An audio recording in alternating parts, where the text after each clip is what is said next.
আমরা সংবিধান সংশোধনের ক্ষেত্রে গণভোটের পুনরুদ্ধার বা পুনঃপ্রতিষ্ঠার কথা বলেছি। আমরা দ্বিকক্ষ বিশিষ্ট পার্লামেন্ট চালু করার জন্য সুপারিশ করেছি।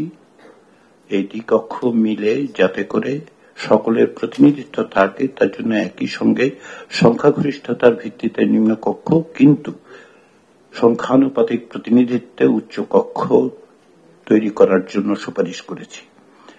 আমরা মনে করেছি যে গত 16 বছর যাবৎ বাংলাদেশ যে একনায়কতান্ত্রিক স্বৈরতন্ত্রের মোকাবেলা করেছে, তার একটা অন্য জিনিস হচ্ছে ক্ষমতার কোনো প্রাতিষ্ঠানিক ভারসাম্য ছিল না। সেই কারণে আমরা যাতে কোনো একক ব্যক্তির কাছে বা প্রতিষ্ঠানের কাছে রাষ্ট্র ক্ষমতা কেন্দ্রীভূত হতে না পারে, সেই জন্য রাষ্ট্রের 3টি অঙ্গ এবং নির্বাহী বিভাগের 2টি পদ অর্থাৎ প্রধানমন্ত্রী ও রাষ্ট্রপতির মধ্যে ক্ষমতার ভারসাম্য প্রতিষ্ঠার জন্য আমরা একটি চেক অ্যান্ড ব্যালেন্সের বিষয় হিসেবে জাতীয় সাংবিধানিক কাউন্সিল নামে একটি সাংবিধানিক সংস্থা প্রবর্তনের সুপারিশ করেছি।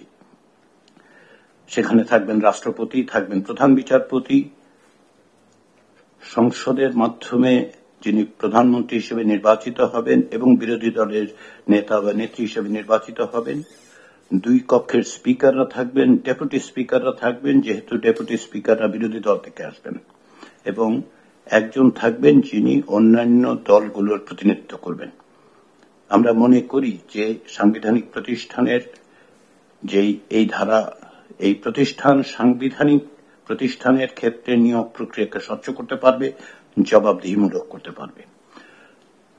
এটা প্রায় সুস্পষ্ট যে প্রধানমন্ত্রী পদের একচ্ছত্র ক্ষমতা হ্রাস করা জরুরি, এবং যাতে করে তিনি একক ইচ্ছায় নির্বাচন কমিশন সহ অন্যান্য সাংবিধানিক প্রতিষ্ঠান এবং সশস্ত্র বাহিনীর প্রধানদের নিয়োগ দিতে না পারেন, সেজন্য আমরা এগুলো জাতীয় সাংবিধানিক কাউন্সিলের কাছে অর্পণ করার সুপারিশ করেছি। আমরা মনে করি যে প্রধানমন্ত্রী সংসদে অনাস্থা ভোটের মুখোমুখি হওয়া দরকার, সেই ব্যবস্থা করা দরকার। সে কারণে আমরা 70 অনুচ্ছেদ দ্বারা যাতে করে প্রধানমন্ত্রী কেবলমাত্র সুরক্ষিত না হন, সেজন্য আমরা তার কিছু সংস্কারের প্রস্তাব করেছি। আমরা মনে করি যে বাংলাদেশকে যেভাবে গণপ্রজাতন্ত্রী বাংলাদেশ বলা হয়, তার মধ্যে আসলে যে প্রজাতন্ত্রের কথা হয় সেটা আমরা দ্বিমত পোষণ করেছি। আমরা বলছি বাংলাদেশ পরিচিত হওয়া উচিত জনগণতান্ত্রিক বাংলাদেশ হিসেবে।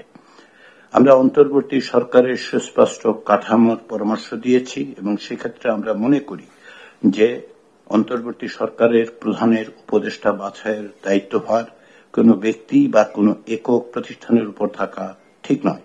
সে কারণে আমরা জাতীয় সাংবিধানিক কাউন্সিলের কাছে এই বাছাই প্রক্রিয়ার অর্পণ করেছি, তার সুপারিশ করেছি। আমরা আশা করছি সেটা সম্ভব হবে। আমরা বিচার বিভাগের বিকেন্দ্রীকরণের জন্য সুপারিশ করেছি এই কারণে যে ন্যায় বিচার প্রতিষ্ঠিত করতে হলে এবং ন্যায় বিচার পাওয়ার অধিকারকে সুগম এবং যথাসাধ্য মানুষের দোরগোড়ায় পৌঁছে নিতে হলে কমিশন মনে করে যে বিকেন্দ্রীকরণ করা দরকার। আমরা সুপ্রিম কোর্টের একক চরিত্র অক্ষুণ্ণ রেখেই দেশের সকল বিভাগীয় শহরে হাইকোর্ট বিভাগের মর্যাদা এবং এখতিয়ার সম্পন্ন একটি স্থায়ী আসন প্রবর্তনের সুপারিশ করেছি। আমরা মনে করি, এবং আমাদের কমিশনই শুধু নয়, আমরা যাদের সাথে অংশীজনদের সাথে কথা বলেছি তারা সকলেই প্রায় যেটা জোর দিয়ে বলেছেন সেটা হচ্ছে শক্তিশালীভাবে স্থানীয় সরকার ব্যবস্থা প্রতিষ্ঠা করা। সেই জন্য আমরা স্থানীয় সরকার কমিশন গঠনের সুপারিশ করেছি। আমরা জেলা ও সিটি কর্পোরেশন পর্যায়ের সমন্বয় কাউন্সিল গঠনের প্রস্তাব করেছি। আমরা মৌলিক অধিকারের আওতা সম্প্রসারণের কথা বলেছি।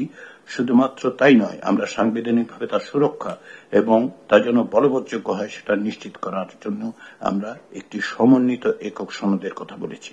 আর একটি গুরুত্বপূর্ণ বিষয় সেটা হচ্ছে রাষ্ট্রপতি নির্বাচনের যে পদ্ধতি তৈরি করা হয়েছে তাতে করে ব্যক্তির ইচ্ছা প্রতিফলিত হয় বলে আমরা আসলে এক ধরনের প্রেসিডেন্টের নির্বাচনের পদ্ধতিতে পরিবর্তন করার পরামর্শ দিয়েছি। এক ধরনের নির্বাচক মণ্ডলীর মধ্য দিয়ে যেন প্রেসিডেন্ট নির্বাচিত হন, আমরা সেই সুপারিশ করেছি। এই সুপারিশগুলোর ভিত্তি হচ্ছে আমরা যে অসংখ্য মানুষের মতামত পেয়েছি। আমি কমিশনের পক্ষ থেকে এটা বলতে পারি যে আমাদের ব্যাপারে যে আস্থা কমিশনের ব্যাপারে প্রকাশ করা হয়েছে তার সবচেয়ে বড় প্রমাণ হচ্ছে যে প্রত্যেক সমাজের প্রত্যেকটি অংশ আবেদনে সাড়া দিয়েছেন, এসেছেন, কথা বলেছেন, ওয়েবসাইটের মাধ্যমে কথা বলেছেন। তাদের দোরগোড়ায় যখন আমরা আমাদের জরিপের জন্য গেছে, তারা উত্তর দিয়েছেন, তাদের মতামত জানিয়েছেন।